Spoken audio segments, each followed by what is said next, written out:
It's, one of the things about meditation, you can count on the fact that if you have difficulty meditating, the difficulty that you have in meditating is a barometer for personhood. In other words, the more person that's there, the harder the meditation is, right? Why? Because the person can't meditate. That's the one that gets frustrated. The person can't meditate.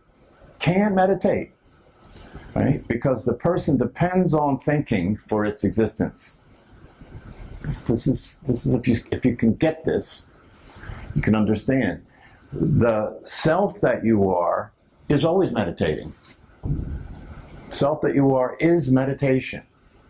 If you look at what I'm saying, what are we saying? What is Jack Kornfield saying when you meditate? He's saying to be still, to be receptive, to not judge anything, to let everything be as it is, right? Be still, be receptive, don't judge anything, let everything be the way it is.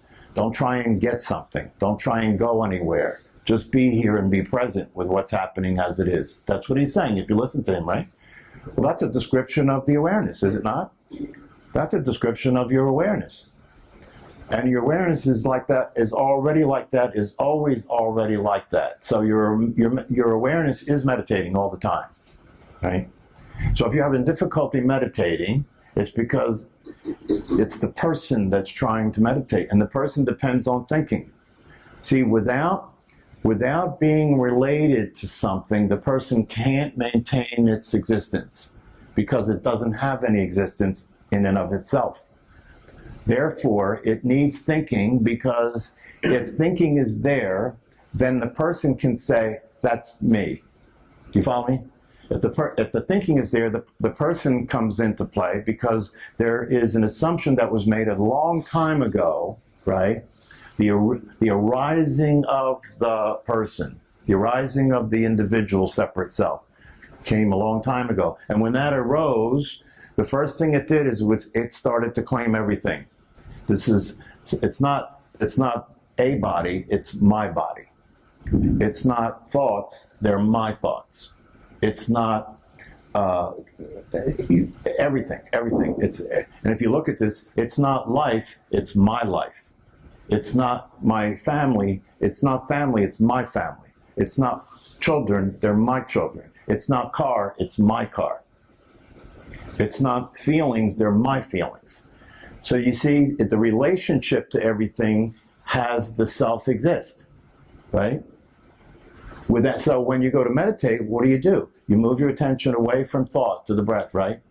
And then the person starts to get wobbly, like, oh, okay, how do I know I'm here?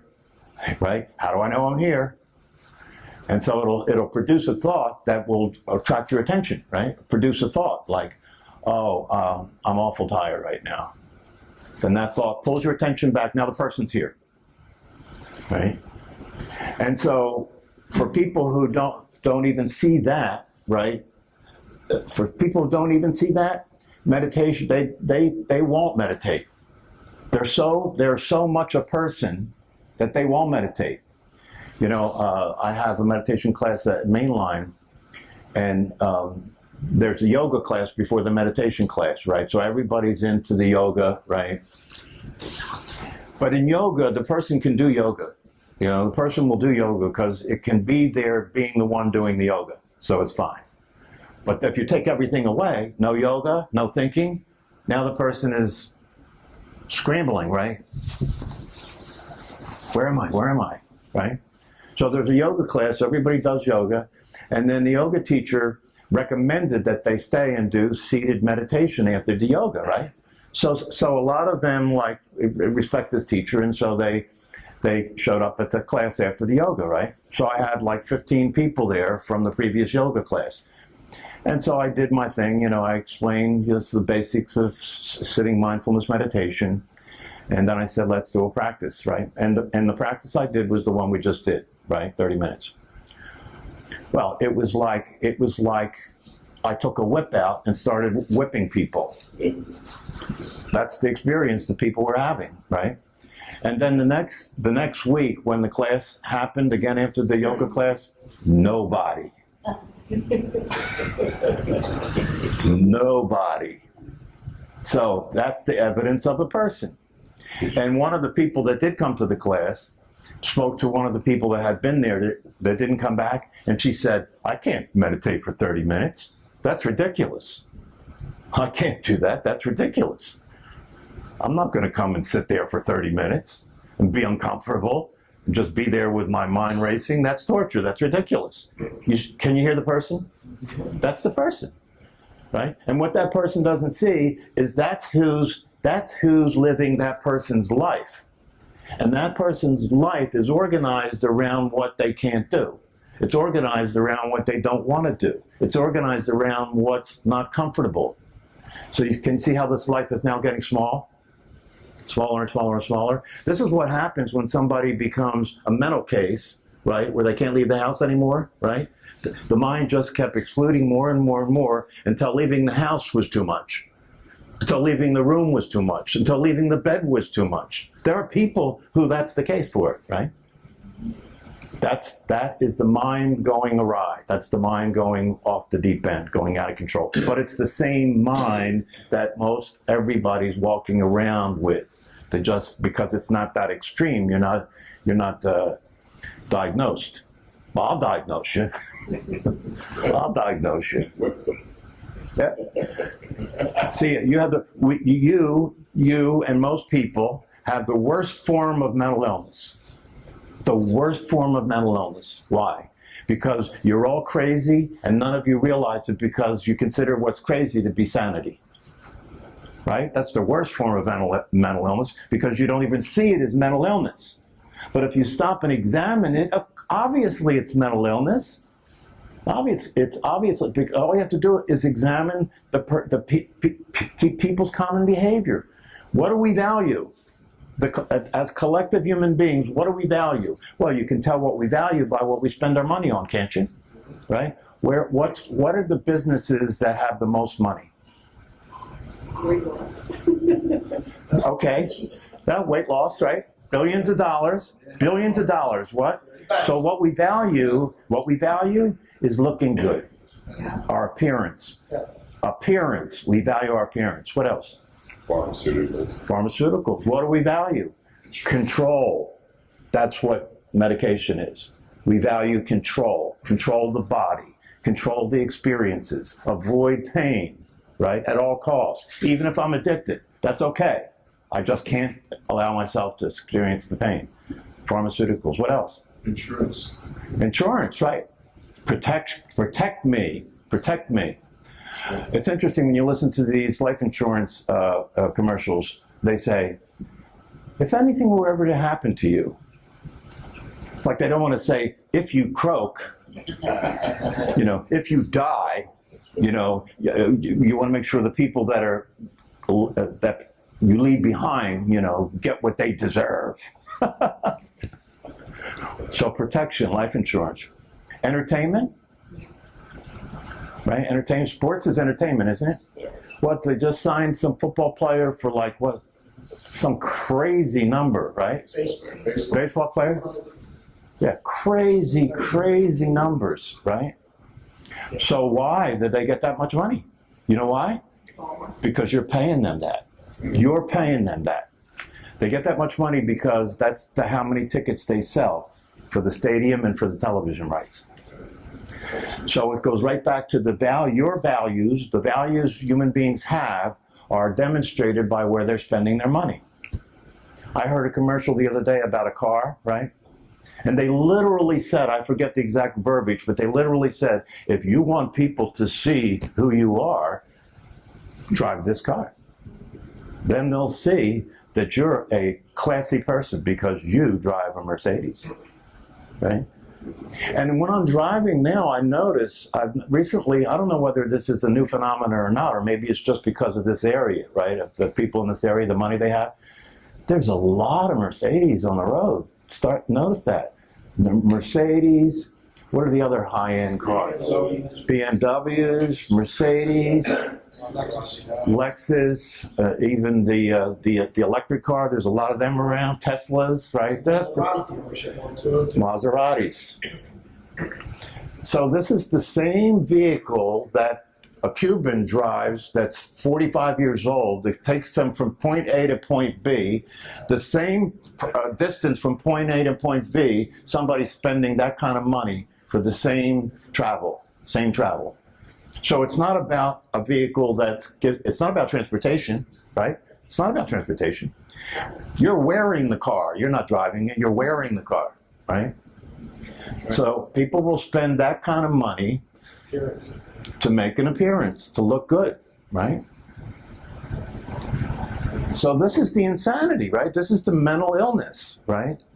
This is the mental illness. How much of your time do you spend either occupying yourself with looking good, controlling your life, protecting yourself, right? Looking good, controlling your life, protecting yourself. How much of your time do you spend doing that? And then how much of your time do you spend worrying about that stuff, even if you're not doing it?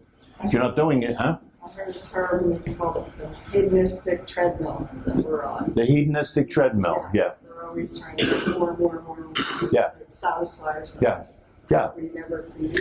The Buddhists call it the hungry ghost. The hungry ghost. It's a perfect term, right? Because it is a ghost. Because the person that you think you are isn't real. That's the ghost. And then it's hungry. You can never satisfy. You can never satisfy. So that's why I say it's one of the things that's important here is for you to let that sink in. You have to really let it sink in how crazy you are. And it doesn't make you bad. You know, you're innocent. You're innocent. You couldn't be any other way, right? Because you've been exposed to a crazy reality and you had no alternative to it, right? But nonetheless, you can take a step back and look at how crazy you are and look at what it costs you to be that crazy, right? And then ask yourself, you know, do I want to continue to allow this to go on? If I don't want to continue to allow this to go on, then I must make a commitment to being awake and aware. And when I meditate, I must allow myself to realize that whatever struggle that occurs for me, whatever difficulty I have when I'm sitting in meditation, that's because the person's there. That's because the person's there. Meditation, there's nothing easier than meditation. How could there be anything easier than doing nothing? How can there be anything easier than sitting still, being quiet, and doing nothing? Obviously, there can't be anything easier than that. So what makes it so hard? Because the person can't maintain its existence then. And so that's where the struggle is. The more you're self-realized, the more you know yourself as awareness itself, meditation becomes so easy, it's ridiculous. In fact, it becomes redundant. It becomes unnecessary. Because you're experiencing that all the time. That is your nature. That is the nature of awareness itself.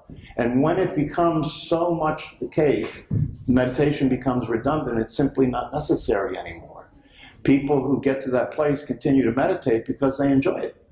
That's all. They just enjoy it. It's just like taking a warm bath or taking a little vacation, just removing yourself from relating to everything for a little while.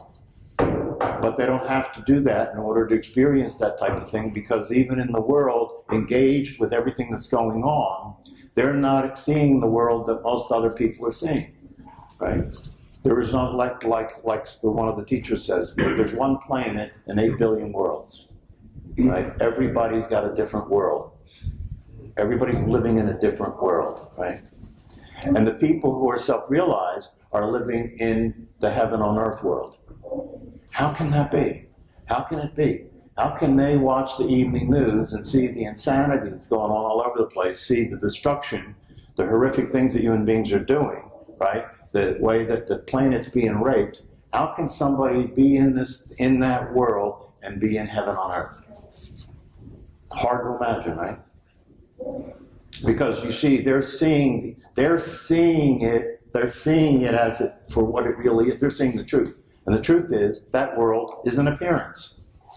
It's an appearance. It's just an appearance. It's the movie playing on the screen. And the movie playing on their screen is a movie where they see what's happening from a much more panoramic perspective. They see what's happening from a much larger perspective. What do I mean by that? What they see is that death isn't real, right? I mean, we've talked about that here. And if death isn't real, all the killing that's going on isn't real. All of the appearances of what people are doing that are creating pain and suffering and like that isn't real. It's all an appearance. It's not really happening. That's what the sage sees, that it's just an appearance. And it doesn't bother them. They're fine with it because they see the point of it. The point of it is if that suffering didn't exist, there would be nothing to wake up to. There'd be no motivation to wake up. That's the only purpose it serves. And it's not real. It's not actually happening. So it's not as if that people are really being tortured and dying. That's not the case. It's an appearance. Death isn't real, so that's not happening. None of that's actually happening. The sage sees it that way. The sage actually sees it as good. This is perfect. This is wonderful. It's wonderful. It's like I said to Jim earlier when we were talking. Everybody has this idealistic notion that wouldn't it be great? And this is real. A lot of people are lost in this. Wouldn't it be great if enough of us woke up and were enlightened that the whole planet could be heaven on earth? Everybody could be experiencing like heaven on earth. Wouldn't that be wonderful? That's what we're working for, right? We're working to get there, right? And I'll tell you something, it's never going to happen. It's never going to happen. It would ruin the game. It would ruin the game. You can't have a game without a loser, right? Would anybody be interested in playing a game if nobody wins? You just play the game and go home, but nobody won, right? That's a setup. So life is a setup, and it's a perfect setup. Death is a setup. It's like one of my teachers said, death is one of God's best inventions, right? Because it sets up the situation, doesn't it? But doesn't your death set up a situation? It's like beat the clock, right? It sets up a situation. You have a certain number of years, right, to wake up, right? Or you'll just be a rat going around in the maze until the body drops. And you won't even know you're a rat going around in the maze. You'll be a typical human being that's struggling and coping with everything and trying to get through it all, and you call that life. Struggling, coping, and trying to get through it all, and you call that life. So life sucks, and then you die. Okay? But the beauty of it is that's really not what's happening. That's really not what's happening.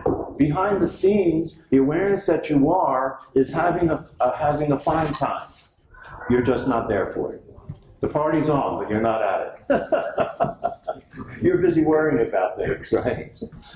So that's the thing. If you use this context in meditation, it means that as you meditate, you will allow yourself to recognize the fact that if I'm struggling, if I'm uncomfortable, if I'm having a difficult time meditating, it's because of who I'm being. I'm being a person trying to meditate. Rather than just allowing myself to sit there and let go and let the awareness that is always there be me, which is what it is.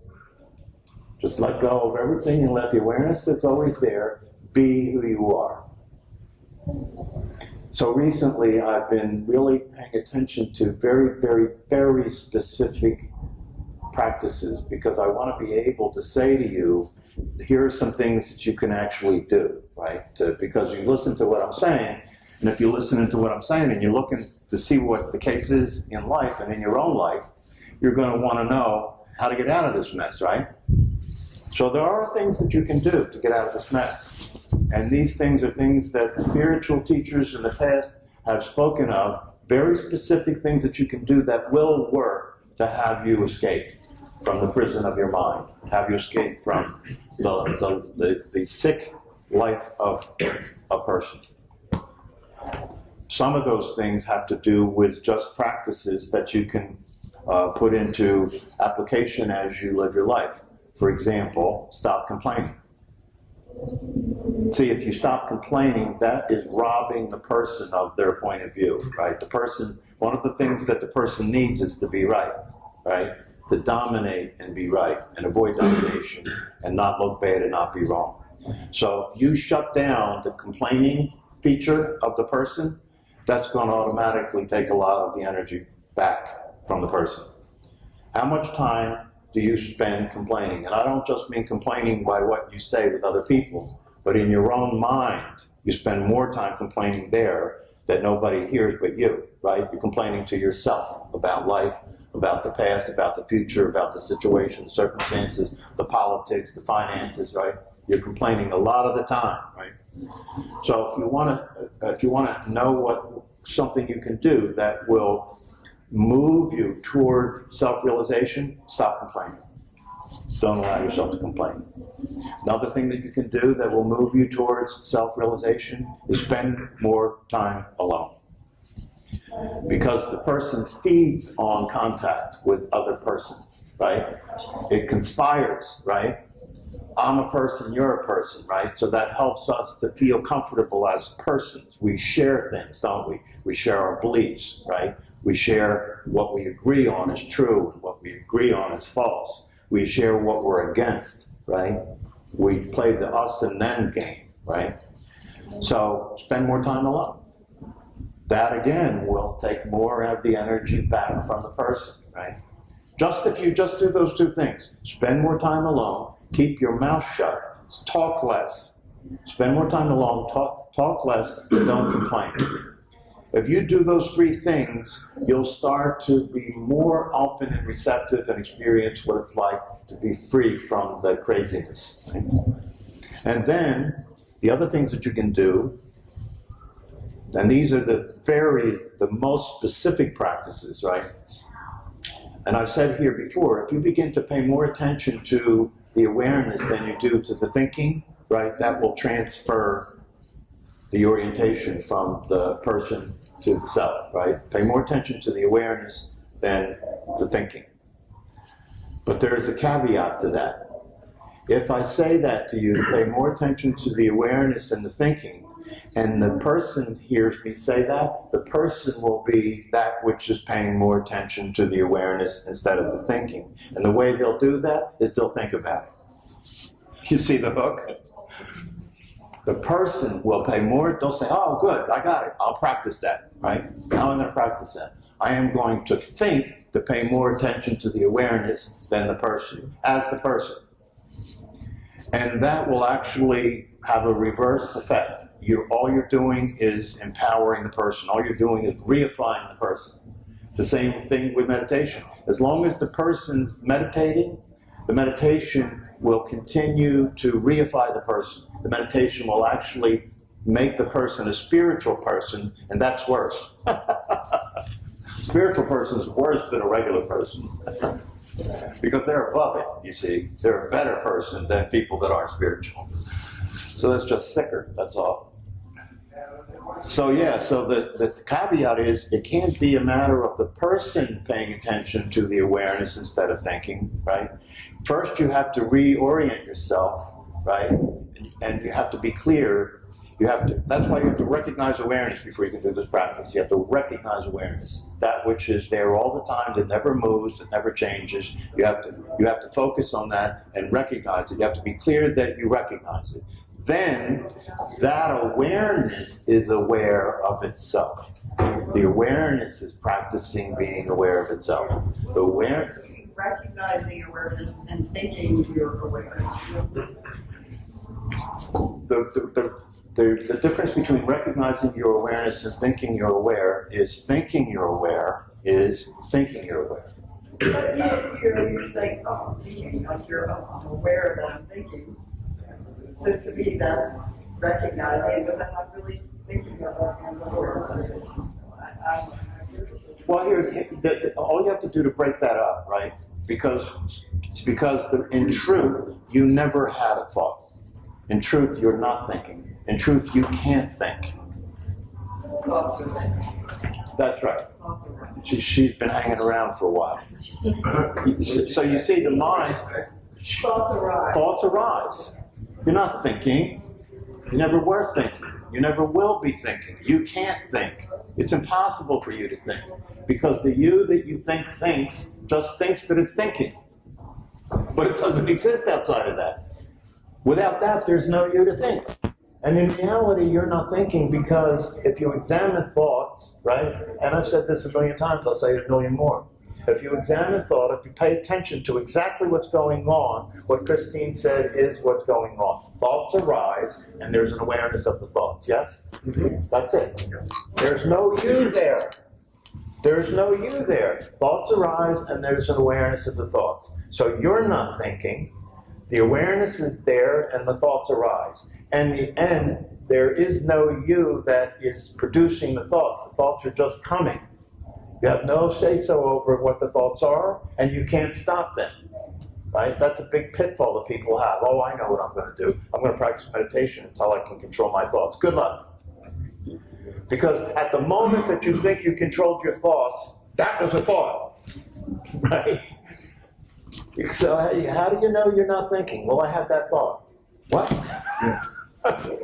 You see, it's a trap. It's a Chinese handcuff. You can't get out of it, right? You even say to yourself when you have the thought, you even say to yourself, where the hell did that come from? Some thoughts just pop in your head about when you were a kid or something happened. You go, where the hell am I thinking about that? Yeah. Yeah, but you see how slippery the slope is? Yeah. Why the hell would I think about that? Yeah. So that then is Nick thinking that he thought that thought. Exactly. Yeah, but he didn't. Yeah. It just came, Yeah. popped in. Just pop. But then Nick asked, where did that come from? Yeah. Right? So that was Nick thinking he thought the thought. Where did that come from? Exactly. But there's still no Nick. There is no Nick. Yeah. Right? Right. See, that's what you have to get clear about. There is no person. It's a phantom. That's right. It's possessing you. It's using your body to experience life as a brain, as a conditioned brain that's processing everything that's happening, right? That's programmed for pleasure and to avoid pain. And that's it. It's operating your body that way. Operating your body that way. And there's no life there. That's not life. It's mechanical. It's not life. See, to the extent that you get clear about this is to the extent that you're willing to do what it takes to escape from that prison. And if you're really clear about this, you're willing to do anything that it takes to escape from that prison.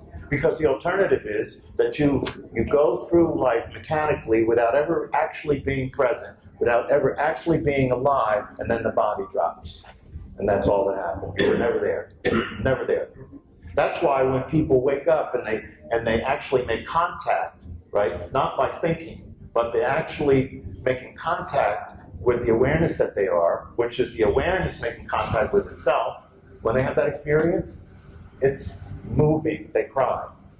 Sometimes they cry, sometimes they laugh because they realize what a joke it is, right? Because it's always been there. It's always been that simple to experience it, and they were trying to experience it, and they realized that's a joke.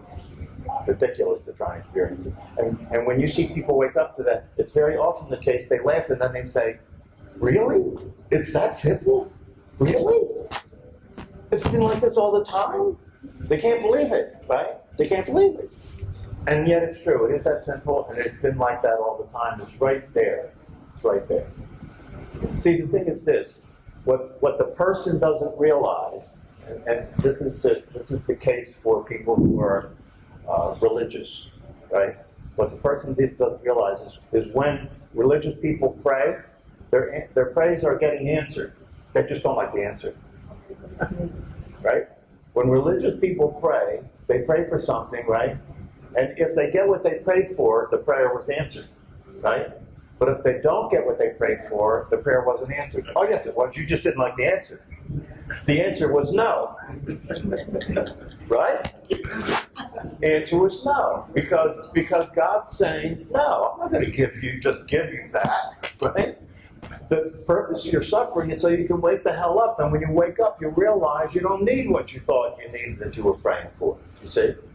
So it would be not acting in your best interest to just give you what you asked for. That's ridiculous. That's childish. That's one of the reasons why they say in a lot of spiritual teachings that, especially new in a contemporary approach to spiritual teachings, they say there's two parts. One is to wake up, right? And then once you're awake, grow up. Wake up and then grow up. What does that mean? It means once you're awake, now you know who you are, but you still have a childlike mind, right?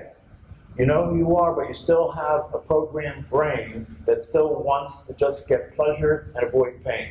Even though you're awake, that's still there, right? And so the next step is to start paying attention to that and stop feeding that animal, stop feeding that entity.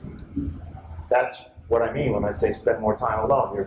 You're not feeding it. That's what I mean when I say don't complain, you're not feeding it.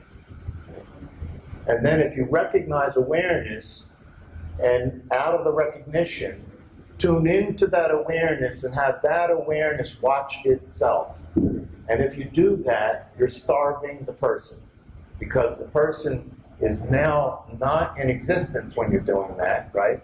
Because it's not saying, I am aware. See, the awareness will try and capture the awareness and say, okay, I got the message. I am aware. No, you're worse off now. You're worse off than not knowing anything, right? Because now the person's claiming the awareness, right? And so it's no different than anything else the person's claimed, right? But it's not true, right? So the thing that has to happen is to, if the awareness is aware of itself, right? Then it's the person's not aware. It's not I am aware, it's awareness is aware. Or the way the teachers say it is presence. Awareness aware of itself is presence. Person aware of awareness is ignorance. Person aware of awareness is ignorance. Because if the person thinks it's aware of awareness, right, it's ignoring awareness, because the person can't be aware of awareness, because the person is nothing other than a thought.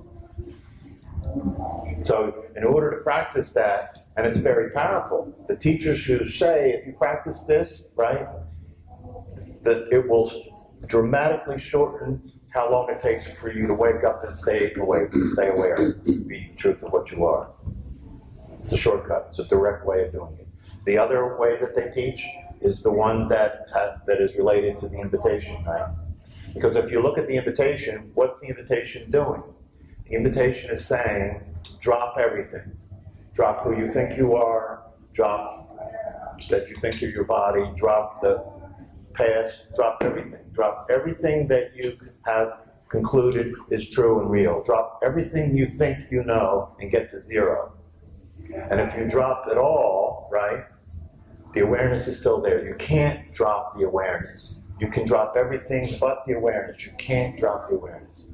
And so if you let go of everything, and it's possible to do that, it's possible to just sit there and be empty, come to zero. If you drop everything, in other words, you don't know anything. You drop everything, you don't know anything. But the awareness is still there, right? And so that allows the awareness to reveal itself, because it's no longer being confused with everything else that you thought. So those are two very powerful methods. So I've given you 4 things.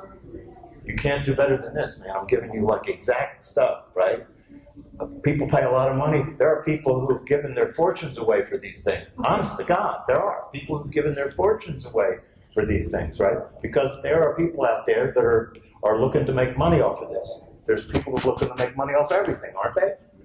So they'll sell you the truth. That's like selling water by the river, right?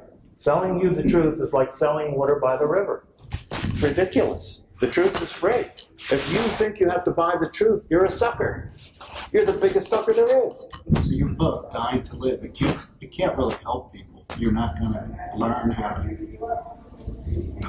do that, because you're engaging the mind when you read the book, right? So That's right. So it's like if you can get this, it's very powerful. In order to get to the truth, you first have to have better lies. So you read spiritual books, right? They're better lies, because they're not true, right? And then after you read the better lies and you realize that that's not true, then there's nothing better to do, and you just let go and realize that you've always been there. That's the way it has to go. First, even the process that we're in here, because you begin the journey as a person, right? So you're a person wanting to be a spiritual person, right? And so then you go to spiritual teachers and you do spiritual practices and you read spiritual books as a person. So now you're a spiritual person. You're improved. You're an improved model, right? But at some point you realize that you're still not experiencing the truth. You know about it. you feel better about yourself because you're a better person because you're spiritual, but you know you're not experiencing what the sage is experiencing, right? And then that gets you to let go of everything that you thought was the case, and then what is naturally there is the truth. It's as simple as that. What's naturally there is the truth.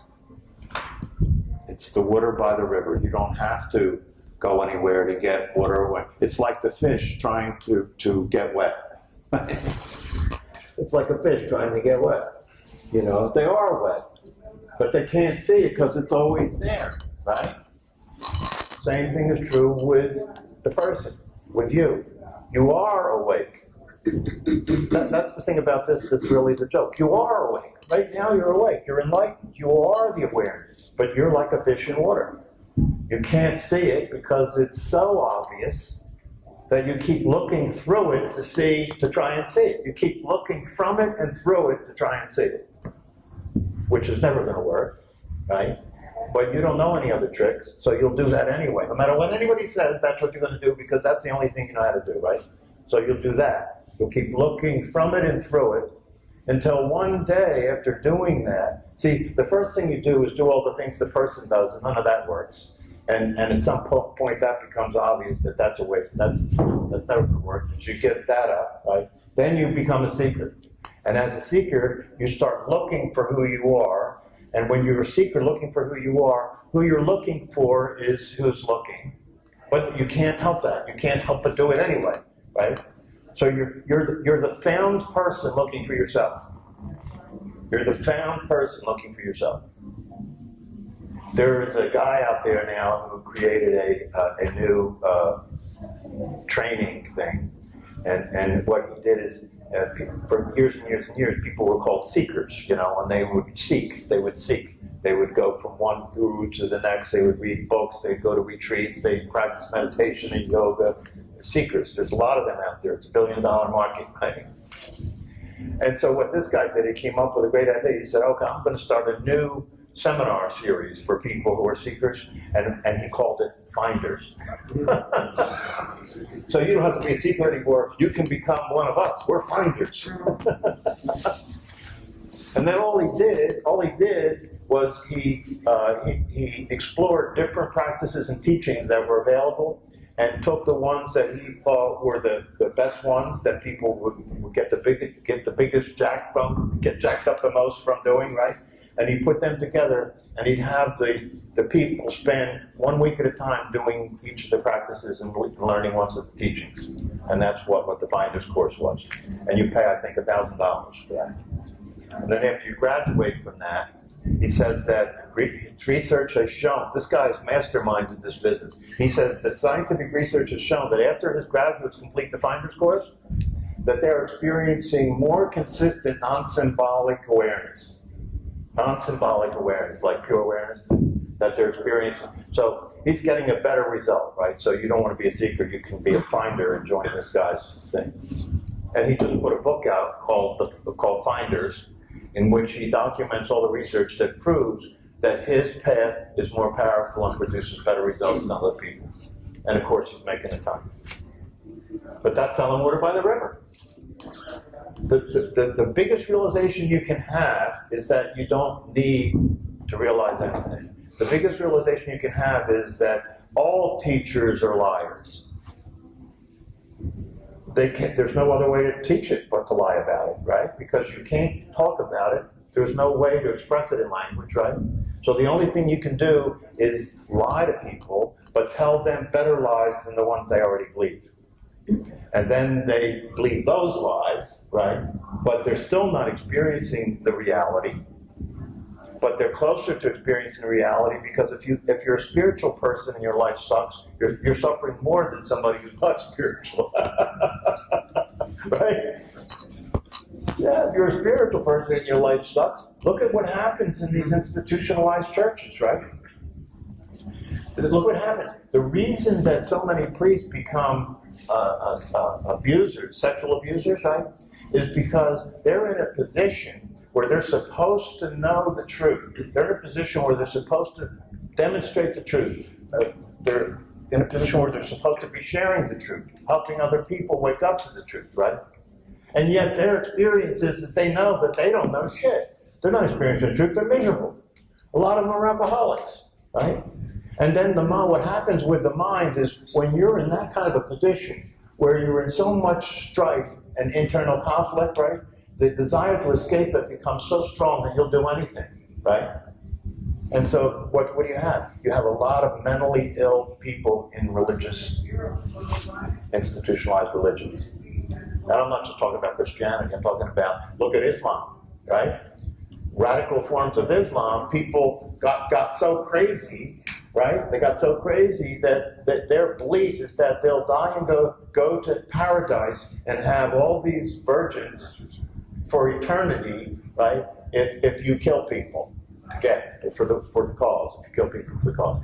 And that's radical Islam, but don't forget there was a time in Christianity during the Crusades where the same thing was going on. The Christians were killing anybody that didn't believe in God. So it's not the religion itself, right? It's the sickness that happens when you're stuck in a belief system and you're not experiencing the truth behind it. That's a very uncomfortable place to be, right? So I've given you some things today that you can actually take and use, stop complaining, spend more time alone, spend more time with a dog or a cat. Really? Yeah. Really, because they're sane. They're sane. That's why I love my cat. She's sane, right? Because she wants very little to do with the way we are. Cats are like that. It's like they'll take you or leave you, but they're not interested in your crazy shit, right? So spend more time with animals. Go hang out at the zoo, right? Because animals are sane, right? Spend more time with animals. Spend more time alone. Stop complaining. And then recognize the awareness that you are and allow that awareness to consistently notice itself. And you'll wake up. Of course, you already are awake. You'll just wake up to the fact that you're awake. Awareness can notice that it's awake. The person can't notice that it's awake. Awareness can notice that it's awake. The person can't notice that it's awake because the person doesn't exist. That's the reason that this book that I'm working on finishing, I call it Dying to Live, right? It's a perfect title, right? Because it has a double meaning, right? On the one hand, you're dying to live. In other words, you're dying you're dying to be awake. You want it. You're dying for it, to die for it, right? You're dying for it. And then the other meaning it has is, in order to have it, you have to die. In order to have it, you have to die. You have to let go of who you consider yourself to be and all the investments you have in that and all the attachment that has to everything that it's attached to. You have to be willing to let all that go, and that'll bring about the death of the person. Right? And when that person dies, you will be alive. So there are people who've gone to spiritual teachers and said that have terminal illnesses, and they say, please help me. I want to die before I die. I want to die before I die. I want to die and still be here, right, as what I really am, so I can experience having been alive before the body drops. So one of the things teachers say to people is, wake up while the body's warm. Right? While the body's still warm, wake up. This was the best session that you've ever given live, but I noticed you weren't wearing the mic. Is that because this No, he's got it. good. This is really, really good. Yes. Really. Great. Well, one of the things that you have to look at as the person, first you have to admit that you're the person. Do you know what I mean? It doesn't make you bad, right? It's just true. You just have to admit that you're the person, right? When you're sitting there meditating and you're struggling, you're trying to meditate, right? That's the person. And you can't move away from something that you're denying. Do you understand? You can't move off of being the person if you're denying that you are the person. First you have to own it. First you have to admit it, right? It's like an alcoholic, right? You have to admit you're an alcoholic before you can do anything about it, right? You have to admit that you're being a person until you can do anything about it, right? If you admit it, just the admission of it makes it possible to not be it. Because that which is admitting it has to not be it in order to recognize that it's it. Do you understand? That which is recognizing it must not be it in order to see that it's being it. Do you understand?